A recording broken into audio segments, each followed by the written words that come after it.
قل أعوذ برب الفلق হে নবী, তুমি বলো, আমি উজ্জ্বল প্রভাতের মালিকের কাছে আশ্রয় চাই من شر ما خلق আশ্রয় চাই তার সৃষ্টি করা প্রতিটি জিনিসের অনিষ্ট থেকে, ومن شر غاسق إذا وقب আমি আশ্রয় চাই রাতের অন্ধকারে সংঘটিত অনিষ্ট থেকে, বিশেষ করে যখন রাত তার অন্ধকার বিছিয়ে দেয়।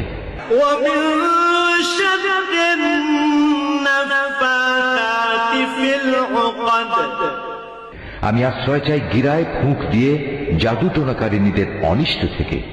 ومن شر حاسد إذا حسد হিংসুক ব্যক্তির সব ধরনের হিংসার অনিষ্ট থেকেও আমি তোমার আশ্রয় চাই।